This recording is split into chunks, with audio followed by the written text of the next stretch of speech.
Hi, Stephanie. Thank you Maggie. so much for joining me. Can you tell us a little bit about yourself? Where did you grow up? What did you want to be when you grew up? Sure thing. First of all, thanks for having me on the podcast. I'm excited for the opportunity. I grew up in Western Massachusetts. Now, when people say, "Oh, Massachusetts, Boston," no. Just get on the Mass Pike, go until there's woods, and then get off the pike, and then down the road from a dairy farm. So country. I will say, the kind of kid I was always asking why. I wanted to know why. Okay, like the milkman, or like the grocery store, this happens. Why is that happening? Why are they scanning it this way? I've always asking questions. Always wanted to know context. It didn't matter, even as it relates to food. I wasn't cooking with my mom, but I asked a lot of questions. Why are you doing it this way? Or even when I was vegetarian, I would still sit with her, help her chop up stuff and ask questions because I just wanted to know more than what was right in front of me. So why? All the why. So who am I? I am a freelance food writer and a content creator. And so what I do is I write about food in many ways, whether it's talking about restaurants and how they relate to communities. I interview chefs, food producers, artisans.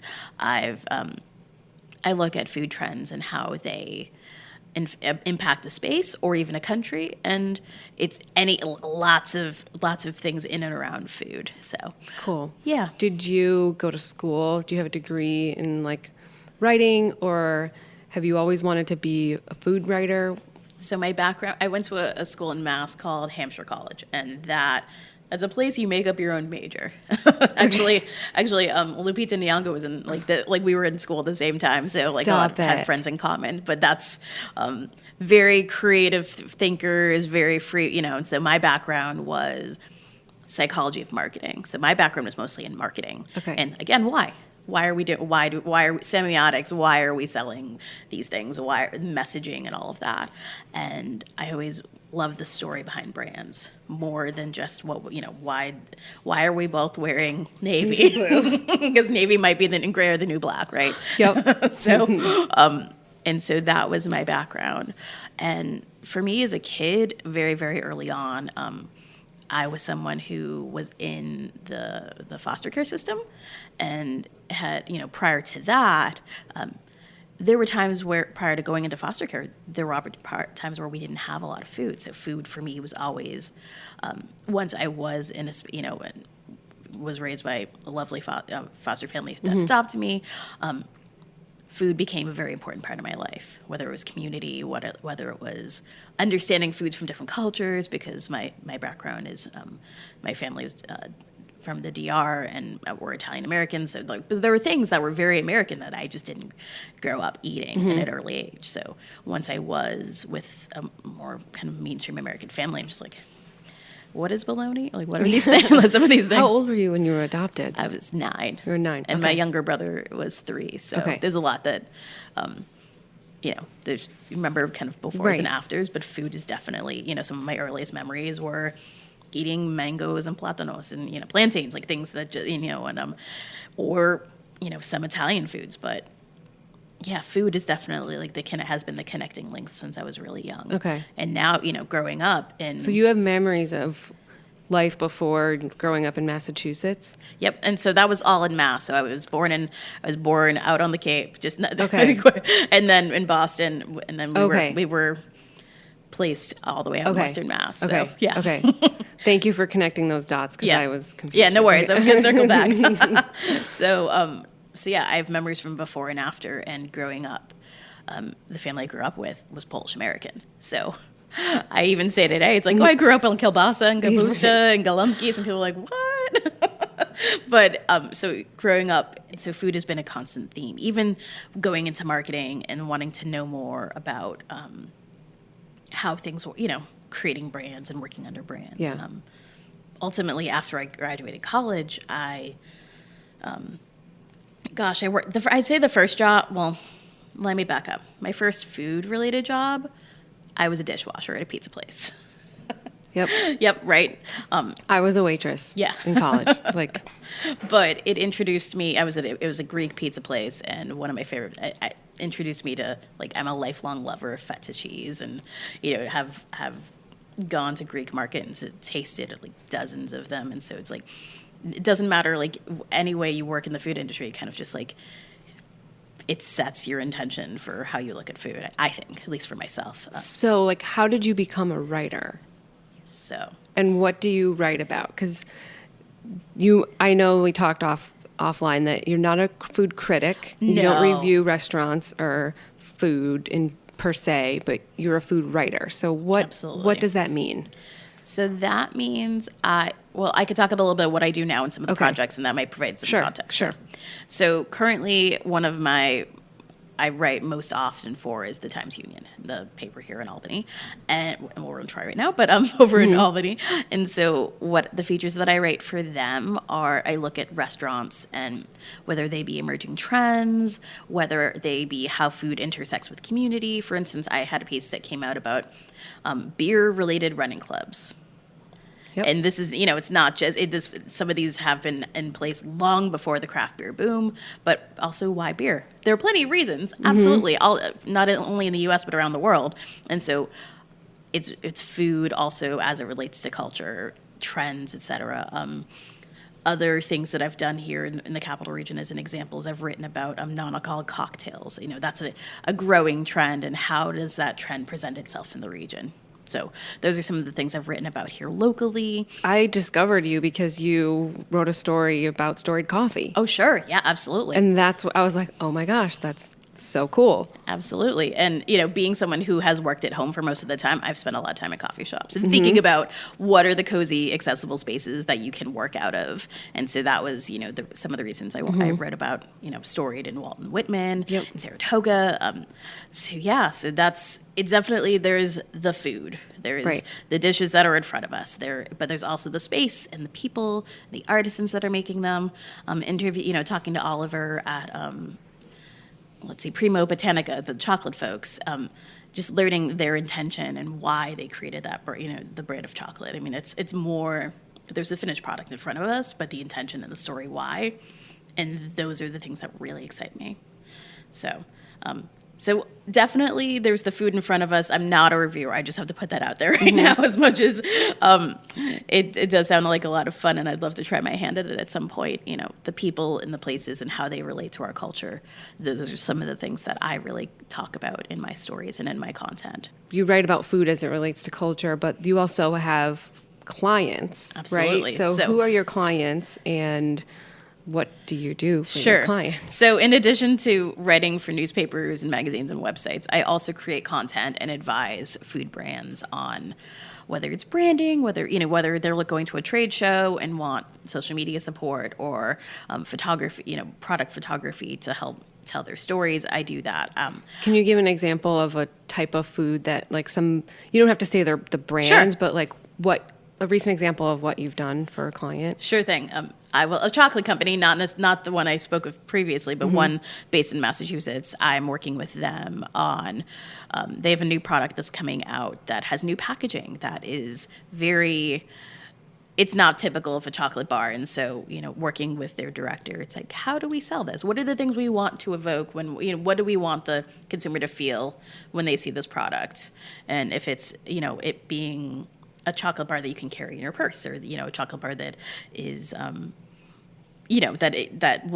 wrap up easily, just going through that process with them, and then working with them on a creative brief, and then taking some photos they can use on social media. So Do you take their photos, or do you help with their slogan and stuff? Oh gosh, it's more on the content side. So Okay. it's photos and Okay. social media. And then because I have been the head of marketing at food brands, that they always invite them to tap me in on some of those needs, or kind of, hey, I have this opportunity, what do you think of it? And so they'll reach out to me, we'll connect on that as well. Yeah, because you said in your past life you were a publicist. Absolutely. So all of this, it's all coming full circle. How it is. It relates. I can to take you now. just through briefly. So after my brief stint as a dishwasher, many years later, I worked in government. I was an aide to a state rep in the Mass State House, and one of our main issues was agriculture. So I was on farms. I was working with teachers that were part of programs where you went to a farm and you learned about you got professional development credits. Like there were aspects of farming and food projects that I worked on behalf of the rep that I worked for. And so that, so there was the advocacy portion, and then there was also, I eventually went on to work for restaurants and hotels in the Berkshires as a director of marketing, and telling those stories, seeing the stories that the hotels and restaurants I had, and telling them to journalists. And, over time, I'm like, I could tell those stories. Yeah. So you're the person that's like, talk to my publicist. You're that person. Exactly. That's been me for a long time. That was me for a long time. And so over time, working in the restaurant scene in that way, in the administrative way, I got really good at figuring out the places to go. So, what people want. Exactly. So, I started a second, got on Instagram, for example, just to connect with family and friends. And then as I started traveling to trade shows for different jobs, I ended up being the person. It's like, Steph, where are we going to eat? Because they always knew I was researching. They always knew I was looking stuff up. And it's like, oh, we're going to Baltimore. Or we're going to Anaheim. Like, where can you eat? Oh, Steph's got it, right? So I always had the Yelp pre-list, like, bum, bum, bum, bum, bum. Here's where we're going to go, because that was just something I had of the group had an interest in doing that. And it was actually Instagram that the editor of the Berkshire Eagle, the newspaper in the Berkshires, reached out to me and said, hey, Steph, you seem to have like a good eye. Your photos are good. It seems like you have a lot of fun things you're posting. Would you be interested in writing for us one or two times a month, like a little hotspot write-up, 300 words? We'll give you like a very, very, very, very modest fee, but we'll also, you have a small fee that you can go and, buy this thing. Like, what's a great cocktail? What's a great dish? And I would go to these restaurants, and I don't call it reviewing because it was more about being a tastemaker. Sure. Not to call myself that. That's kind of weird, but no, but I think that's fair. Yeah, and so in the Berkshires, where were the places to go? Where do you get a great craft cocktail? Or where can you get those mini hot dogs? Because, that's a thing. Or where, I started writing those. And that, I remember 300 words, that's so long. now I write quite, much bigger stories. But over time, I was writing features, I was interviewing chefs, I started to pitch outside of, I was doing bigger pieces, and I'd say, hey, have you done a write-up on this place? And the editor says no, and, gave me permission to go and interview them. So how did you pitch yourself? So, like, how did you go from, like, getting bigger stories? Because, like, I think maybe a lot of people listening may not advocate for themselves if they want to go after something. It takes, Maggie, it took time. It took time, and even just having that confidence to say, I'd like to do more. Yeah. and I eventually asked, and I ended up developing as, writing more profiles for the paper, but that was something I definitely asked for over time, and was able to negotiate a slightly higher rate and getting some reimbursable expenses and whatnot. So it was definitely something I was like, I want to put. But you put your time in. Absolutely. And that was the fact that I can say now that I started in print. I mean, most folks will start online or start from Instagram, which is all valuable. However you get there is great. Sure. But to say that I was able to start from print, that's something I'm really proud of, that, to have those print clips and to understand, I've had I've had some great editors. Lindsay Hollenbach at the Berkshire Eagle and Sarah Tracy is awesome at the Times Union. They've both been really great editors and have been supportive of the ideas that I've been, I've thrown out over time. And it's like, well, even if the idea is maybe not 100% on, it's like, well, why don't we look at it this way? But they've been really great, from helping me develop my ideas, but also from the editing portion. My editor at Berkshire Eagle would say, well, I see you doing this in the past too, kind of like almost like nicely copy, like just kind of like giving me pointers. Yeah, I was like, thank you. But I learned, and giving myself that opportunity to fail, an opportunity to, I used to get so nervous when I submit these things, because you're doing something you love, but also getting that feedback. It's also can be It's scary. It's scary, absolutely. Yes. But I'd say taking that, I don't want to use the word risk but taking that chance. But putting yourself out there. Absolutely. I was at the Eagle for working with the Eagle for quite some time. I started writing for their sister magazine, and then going to Vermont and writing for their magazine covers Southern Vermont and the Berkshires. So I was doing a lot of work. And then I started pitching for other publications outside of the Berkshires. Now, that was an exercise in putting myself out there. Hometown paper was great, but to put my pitches out there to other places, that felt very, very scary. Yeah. Yeah, it is. It's scary putting yourself out there. Absolutely. But as far as that was concerned, I was able to, what really helped me is there was a lot of online groups and, whether it be writers groups, food writers groups specifically, that I was able to gain resources and how do you write a really well-crafted pitch, a more of a developed pitch, et cetera, to get, to send to an editor to get your story picked up. Those, So you practiced. Absolutely. And a lot of times, for all of the things that I've done, there's many pitches that have not landed. Or even articles, you can even write it all, and then your article gets cut. And it happens, but it's part of the process. So anyways, yeah. So, as a business, so you're a freelancer. Absolutely. And you also have your marketing clients. You freelance in that as well. So in terms of like income, you have multiple streams of income. You've diversified you're not just counting on one source. Absolutely. Can you talk about that a little bit? Definitely. So, and why it's important? Gosh, so that is has been the key for me is diversifying what I do. So not only writing for newspapers and some magazines, but there's a retainer client that I'll do their social media and content. So having retainer clients meaning that you have a contractual agreement that it's whether it be a 3-month long project or a year-long contracted support.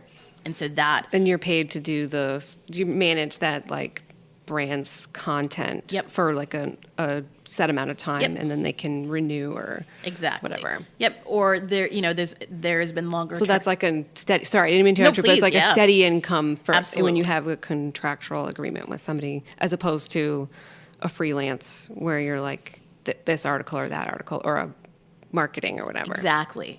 And some of the other clients, marketing client work I've done has been 3-month projects. Something that was complete, and I've even taken on projects that weren't revolving around food. It was social media. For instance, I worked with a department at Bard, who was looking. Someone in the department was looking to do their. I don't have an education background, but as far as teaching folks how to use social and place ads, that's something I can do. And I ended up being able to teach them how to. Some marketing best practices in order to do their own social media and create content. So, but back to food clients, some of the folks that I've worked with will be a 3-month, building their press kit, or one have reached out to me recently about doing recipes for them, recipes and photos. So this might seem like a dumb question, but because you have a background in marketing and branding, but how have you been able to grow your personal brand through social media? What are some tips that you can give people? Engagement. Photos are definitely key, and consistency is key. Having regular posting regularly, posting on a regular basis. If we'll take Instagram as an example, both your stories and your feed. But also engaging. Folks who maybe like or comment, definitely reach, replying to those people. Replying to them, exactly. Or if someone follows you and just shooting a quick message to say, hey, thanks for following me. I look forward to connecting with you. I'm so used to, as a former marketer, and being behind the scenes. There's always a subject. There's always a client. There's always a product. And so it's like 2020 is my mission to be more in front of the camera. Yep. And so whether that be in my feed or in stories to talk about that. But stories is definitely key. There was a time where everything was so beautifully curated, and that's important. But really, that you want to see the real you. Making bread on the weekend with my boyfriend, or just, which some of that I do. I definitely do share. Behind the scenes is so key. Who are the people behind your brand? What are the things that get you through the day? It's like if you're that's good. If you're in real estate in your office, it's like you know, my favorite coffee's Death Wish, right? Like you know, it's like being able to share the things that help you get through your day, right? You know, this new album came out. I'm really excited about this. I'm just the small things. I do this bit called Meals in My Car with Maggie. Oh, I love it. Because I'm always eating in my car and I'm always sharing about what I eat. And yeah, it seems silly, but I get a lot of messages saying like that they think it's funny or interesting. That's awesome. So, but to your point, yeah, people want to see that. And Absolutely. sometimes I'm like, oh, I feel so like narcissistic about it. Like, who cares about what I'm eating? But I think at the end of the day, when you're trying to build your brand, people do want to know what you're like outside of your business. Absolutely. So I know for myself personally, trying to post things that are not always related to food, because I'm not, I eat, we all eat, but I also am a human that has, you know, that has friends and has a life, right? And so that's definitely a goal that I've been looking to do more of. What do you think is the best part of your job? I'll give you two answers, because I want to talk about like the capital region and what's Sure. been exciting about Please. being new. Please. So discovering new places seems like a small thing, but I used to drive from Pittsfield, where I used to live in the Berkshires, to come have coffee at Superior Merchandise. Because of just the, you know, Felicity, and she's got the cool hip spot, you know, kind of like cool vibe.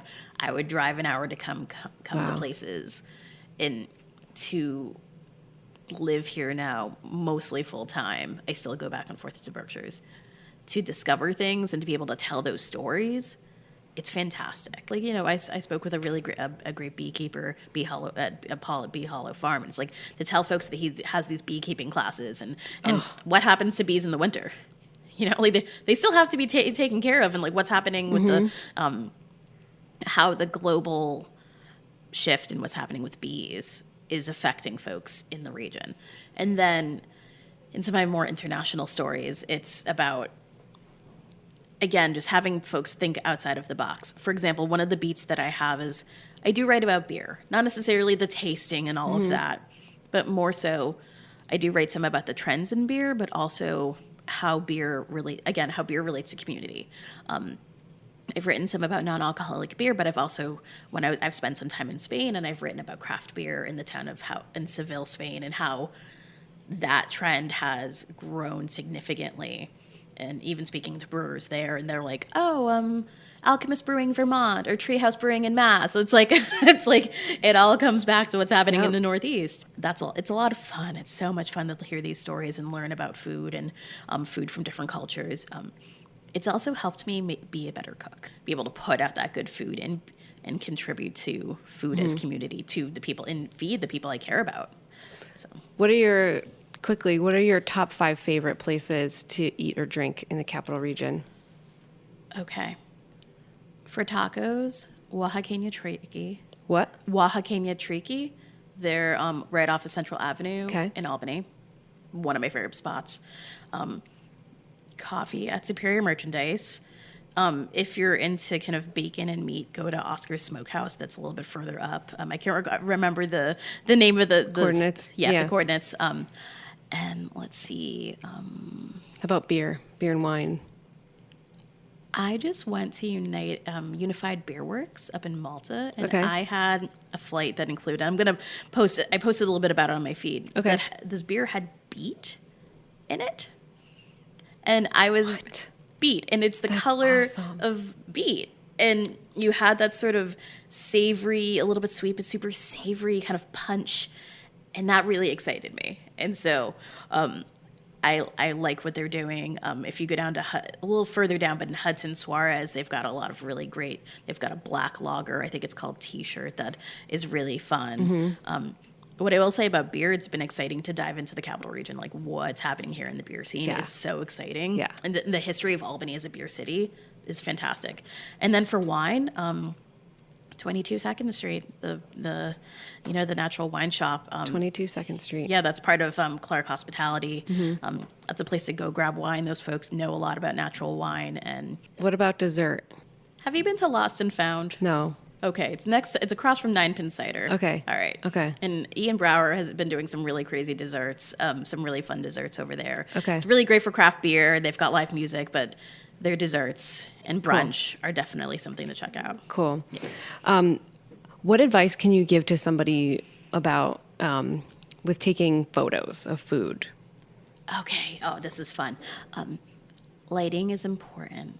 It doesn't have to, and just if you are in a restaurant, if you're able to choose a seat by the window, that's always key. If you're using an iPhone, for instance, definitely making sure everything is in focus. There are several different types of angles you can take, whether that be, top down, right? Everyone does a flat lay, or from a 45-degree angle, but definitely taking multiple shots. Okay. But also work quickly because everyone wants to eat. Of course. But the lighting is definitely key, and just making sure your things are in focus. As Elizabeth always says, the gram always eats first. Ooh, yeah. She taught me that. I like that. And a couple quick apps I'll share. Visco, VSCO, right? Lightroom is free on your phone, and I find it to be really helpful. And also Snapseed, that's through Google. And if you say, I'm just getting, as an example, if that's your plate and you've got like a little bit of a smudge or something off, you can just go with your little healing tool or whatever and clean that up. So anyways, those are a few apps that I've used. What do you typically do for lunch? Gosh, so sometimes it's leftovers. Recently, we did, talking about ragu, but we did spaghetti with a vegan ragu. Oh. And so my boyfriend and I did, and so that was leftovers. Can you talk very briefly about this co-working space? Because I know you, as a freelance writer, and you probably do a ton of writing in like coffee shops, but today, can you explain like where we are? Collective Effort is the name of the co-working space. It's 415 River Street in Troy. It's right next to Brown's Brewing, just to give the location. And this is a co-working space that focuses on not only production. If you're a podcaster or a photographer or videographer, or you're into music production, they not only rent out space to do that kind of work, but if you're someone who's, just typing away at their laptop, which I'm doing most of the time, it's a really inviting space for you to come and work. There's usually snacks. We've got coffee. It's like a great space to build community. If you might be sitting around the table from the next person you might be collaborating with. And they just had their grand opening a couple days ago, but they're definitely worth stopping by and checking out if you're working by yourself in a coffee shop. We welcome you. Awesome. Cool. And where can people find you on social media? And maybe they want to read some of your articles. Where can they search for those? Sure thing. My website is www.stephanita.com. So that's STEPHANITA.com. And not only do I have my clips there, I do a little bit of blogging there too, things that I'm excited about that I don't want to necessarily place in a story. As far as social media, you can follow me at Stephanita Eats, and I'm sure you guys will have that spelled out in the show notes. Yep. And, I have that. And if you're in the Berkshires and you're looking for places, Berkshire Foodies is a separate account I manage. It's a community account. I share a lot of content that other folks are putting out there because good photos and great food is happening there, and that's a central spot to share. So feel free to check that out too. Cool. Thank you so much for sharing what you do, and for all the food. I love it. Your feed is so pretty. So please, everyone listening, please follow Stephanie because it's awesome. Absolutely. And if there's a spot that you know of you think I should try out, DM me, shoot me a message, because the capital region's huge and there's a lot of exciting food things happening. Sure. And so one person cannot figure it out on their own. Awesome. Awesome. Thanks so much. That was food writer and content creator Stephanie Gravalese. Visit workinglunchpod.com for links, photos, and the video of our interview. We're always looking for more women who are killing it in their career, so if there's someone who you think we should feature as a guest, send us a DM on Instagram at workinglunchpod or email us at workinglunchpod@gmail.com. Thank you so much for listening to Working Lunch and subscribing. We really appreciate the love and support. And remember, your biggest strength is who you are.